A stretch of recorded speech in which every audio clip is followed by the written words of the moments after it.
ಅದು ತುಂಬ ಖುಷಿ ಇದೆ. ಬಟ್ ನಂಗೆ ಅದೇ ಖುಷಿ ಆಗೋದು, ಒಂದಷ್ಟು ಕೆಲವು ವರ್ಷಗಳಿಂದ ನಾನು ಅಲ್ಲಿ ಸೇಮ್ ಅದೇ ಥರ ಇರ್ತಾ ಇದ್ದೆ. ಕ್ಯಾಮ್ರಾಮನ್ ಬುಕ್ ಮಾಡಿ ಒಂದು ಪಿಂಕ್ ಕಲರ್ ಓಚರಲ್ಲಿ ಬರಿಬೇಕಾಗಿತ್ತು. ನಾವು ನನ್ನ ಜೊತೆ ಕೆಲಸ ಮಾಡಿದವರು ಕೂಡ ಇಲ್ಲೇ ಇದ್ದಾರೆ, ನಮ್ಮ ಸೀನಿಯರ್ಸ್ ಎಲ್ಲ ಇಲ್ಲೇ ಇದ್ದಾರೆ. ಅವ್ರನ್ನ ಕರ್ಕೊಂಡು ಈ ಥರ ಹೋಗಿ ಆ ಕ್ಯಾಮ್ರಾ ಇಡಕ್ಕೊಂದು ಜಗಳ, ಆಮೇಲೆ ಆಂಕರಿಂಗ್ ಅಂತ ಹೋಗಿ ಅಲ್ಲಿ ಮಾತಾಡ್ಸಕ್ಕೊಂದು ಜಗಳ, ನೀನ್ ಫ್ಯಾಕ್ಟ್ ನಾನ್ ಫ್ಯಾಕ್ಟ್ ಅಂತ. ಆ ಸ್ಥಿತಿಯಿಂದ ಈ ಸ್ಥಿತಿಗೆ ತಂದು ಕೂಡಿಸಿರೋದು ಕರ್ನಾಟಕದ ಜನತೆ. ಅದಲ್ಲದೆ ನನ್ನ ಜೀವನದಲ್ಲಿ ನನ್ನ ಯಶಸ್ಸಿಗೆ ಅತಿ ಹೆಚ್ಚಿನ ಪಾಲು ಕಲರ್ಸ್ ಕನ್ನಡದ್ದೇ ಆಗಿದೆ. ಯಾವ ಬೇಕಾಗಿರ್ಬೋದು, ಶೋ ಆಗಿರ್ಬೋದು, ನನ್ನ ಮದುವೆ ಆಗಿರ್ಬೋದು, ಎಲ್ಲ ಇದೇ ವೇದಿಕೆ ಮೇಲೆ ಆಗಿದೆ. ನೆಕ್ಸ್ಟ್ ನಾಮಕರಣನೂ ಇದೇ ವೇದಿಕೆ ಅಂತ ಪ್ರಾಮಿಸ್ ಮಾಡ್ಯಾರ ಪ್ರಕಾಶ್. ನೆಕ್ಸ್ಟ್ ಮದ್ವೆ ಇಲ್ಲ ಸರ್, ಒಂದೇ ಸರ್, ಒಂದೇ ಮದ್ವೆಗೆ ಸಾಕಾಗಿದೆ ನನಗೆ. ಎರಡನೇ ಮದುವೆ ಗಿಚ್ಚಿ ಗಿಲಿಗಿಲಿ ಆಗ್ಬಿಡ್ತದೆ ಅಷ್ಟೇ ನಂದು. ಬಟ್ ನಿಜ ನನಗೂ ಇದರಲ್ಲಿ ಭಾಗಿಯಾಗಿರೋದು ತುಂಬಾ ತುಂಬಾ ಸಂತೋಷ ಕೊಟ್ಟಿದೆ. ಅಂಡ್ ಪ್ರಕಾಶ್ ಅವ್ರು ಹೇಳ್ದಂಗೆ ಈ ಸೀಸನ್ ಅಲ್ಲಿ ವಿಶೇಷತೆಗಳು ತುಂಬಾ ಜಾಸ್ತಿ ಇದೆ. ಎಲ್ಲ ಮಾಧ್ಯಮದಲ್ಲಿ ಕೇಳ್ಕೊಳ್ಳೋದನ್ನ ಇದೆ, ಸುಮ್ಮನೆ ಒಂದು ಕಾಮಿಡಿ ಶೋ ಬರ್ತಾ ಇದೆ, ಒಂದು ಯಾವ್ದೋ ಒಂದು ಹೊಸ ಶೋ ಬರ್ತಾ ಇದೆ ಅನ್ನೋದಕ್ಕಿಂತ ಹೆಚ್ಚಾಗಿ ನಮ್ದು it is not just comedy show.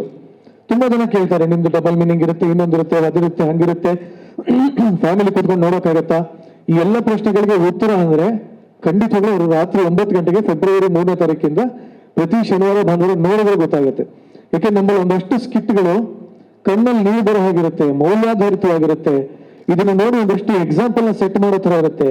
ನೀವು ನಮ್ಮಲ್ಲಿ 1 and 2 ನಲ್ಲಿ ಸಣ್ಣ ಸಣ್ಣ ಮಕ್ಕಳು ದೊಡ್ಡ ದೊಡ್ಡ ಮೆಸೇಜ್ ಹೇಳುವಂತ ಸ್ಕಿಟ್ಗಳೆಲ್ಲ ಇದ್ವು ಇದರಲ್ಲಿ.